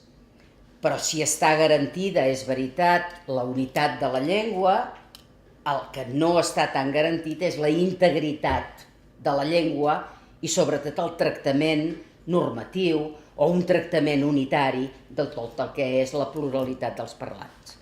I bàsicament això és el que us volia explicar, agraint-vos que ens hàgiu donat la possibilitat de no només explicar això, que explicar la gramàtica i l'ortografia, que eren les peces estrella, sinó que ho hagin pogut fer conjuntament en el marc del que són les activitats de la secció filològica. Gràcies.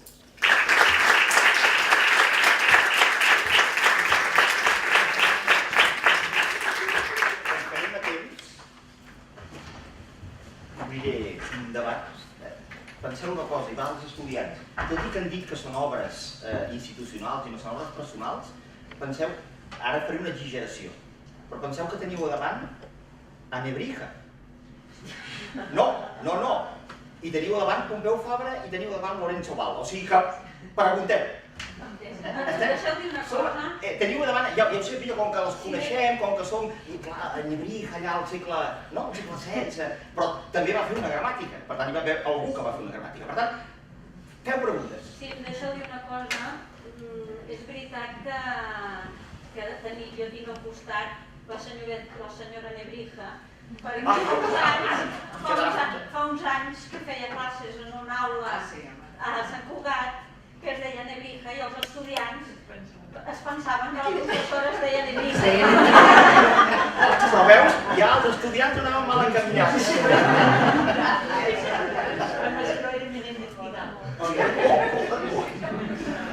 Bromes a part, doncs ara els professors també,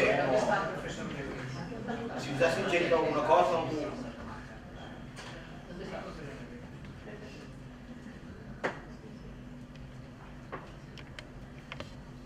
Veus, ara no hi ha... Mira que em dic coses, jo en tinc, de coses, però no les dic. Pots començar. Ja pregunto jo. Va, vinga. Preguntes provades. Bé, només sobre el... Tinc una pregunta sobre diacrítics i una sense. I una sense diacrítics. No, era... O sigui, heu dit que un criteri era que no portessin accents dels disíl·labs, ni els compostos ni derivats. I estava una mica encuriosida, i llavors sí que em porten tots aquests que tenen correspondència àtoma, no? El Montmunt i etc. Teta, tot això. Llavors, clar, la curiositat és què passa amb B, verd, Déu, sol... Sol ja hi està perquè ens van demanar alguns membres de l'institut d'introduir-lo i per això vam passar de 14 a 15 o et referies als casos en els quals hi ha altres... Sí, quina raó hi havia darrere de per què aquests tres i saps? O sigui, si per exemple jo què sé... Per què mantenir aquests? Sí, perquè per exemple... Em sembla que ho he dit, sí que he dit que es va triar aquells que els usuaris havien fet una imatge que aquells portaven accent diacrític. En aquells hi deien, hi havia uns quants més de bisilàbics, venen, dona i això, però aquests no els van posar precisament per no augmentar. I van mantenir aquests de B, és, etc., que el corresponent àtom pràcticament en alguns casos no té sentit, vull dir que no s'utilitza gaire, o que de mes germanes, ens deien, per què manteniu a més si mes germanes pràcticament a la llengua escrita no surt, però el que sí que sortia molt escrit era més, o sigui, que més que un accent diacrític, en aquest cas, és el manteniment de la grafia d'un mot tal com s'ha vist sempre. No modificar excessivament les paraules que dels quals ja teníem un imaginari, ens havíem fet un imaginari, que aquelles paraules porten accent diacrític. Com ara Déu. Que aquest deu ser Déu, és el cas de Déu. Com ara Déu. Treure l'accent a Déu és com... Bueno, ja...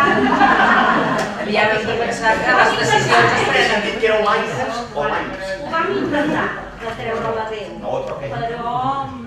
el que passa, que hi ha gent que no hi va estar d'acord, perquè Déu no era dels que apareixien més. O sigui, no formava part d'aquest imaginari. De l'imaginari, sí. El que passa és que les decisions també es prenen per consens.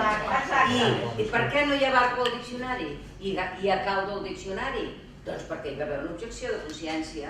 Doncs bé, aquestes objeccions de consciència, necessàriament, si vols tirar les coses endavant, n'has de fer cas en algun moment. Sí.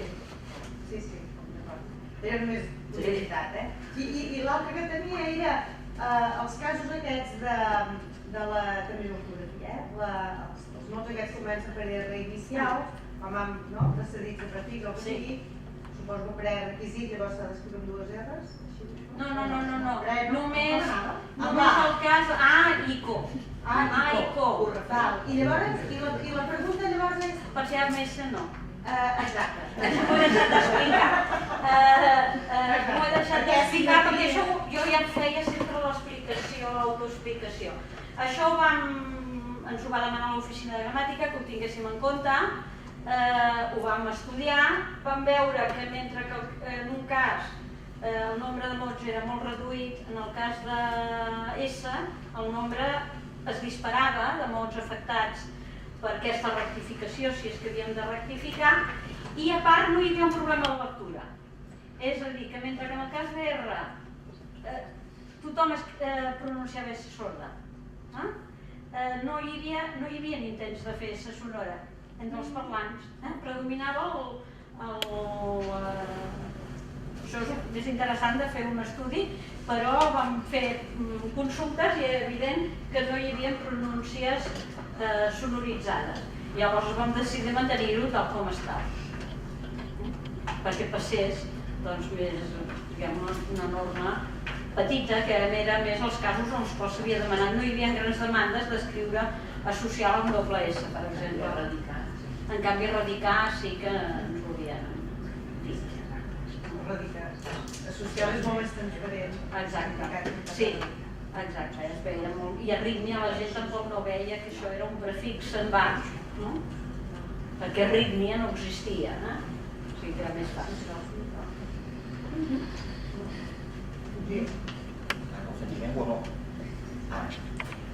En relació amb aquesta darrera qüestió, sí que és veritat que hi ha errors de pronúncia en casos com dinosaure, cromosoma i fins i tot filosofia, que no sé si s'ha plantejat com s'hauria de pronunciar sorda en comptes de... Bueno, això ja...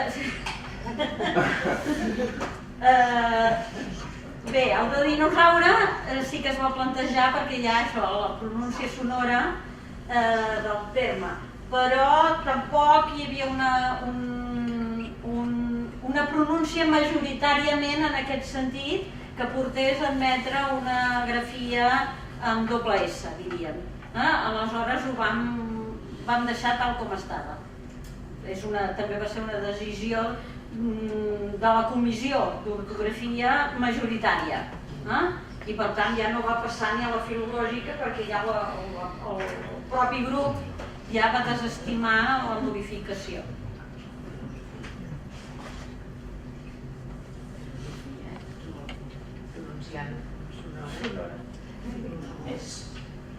Jo faig la meva, que segur és la menys interessant perquè no... Les qüestions de transliteració i transcripció de mots de les llengües clàssiques, que ara tenim com a bíblia, que no sé si és la que està tenint o no, el llibre de l'Algarit Ros, això ho penseu tractar? Perquè sempre hi ha el problema aquell, les normatives que va fer la Ramon, els noms en més ja hem vist que estan solucionats. El que era la norma de l'institut. I aquí hem seguit els nostres propis documents de transliteració. Per tant, hi haurà un... Ara en el pròxim... Clar, no hi ha un capítol que parla d'això. Això ho hem deixat, ara sortiran, ho pot dir la Teresa, que ho sap més bé que jo, però el que sí que hem tingut en compte la tria d'exemples que sempre fossin transcrits d'acord amb el grec, el llatí, el rus, l'àrab, d'acord amb les nostres pròpies comissions de transliteració. Si alguna cosa no està d'acord, hi ha hagut alguna discussió sobre termes grecs, per exemple, i hi ha hagut alguna discussió i ens hem mantingut fidels als criteris propis, diria. D'acord. Ara, de totes maneres, sortirà el pròxim volum dels documents de la secció filològica, em sembla que és el número 6, i en aquests surten ja 2 documents sobre transliteració que no s'havien pogut difondre d'altres maneres. I estan penjats, que em sembla que s'ha acabat el xinès i el rus, i s'està treballant amb el del grec antic.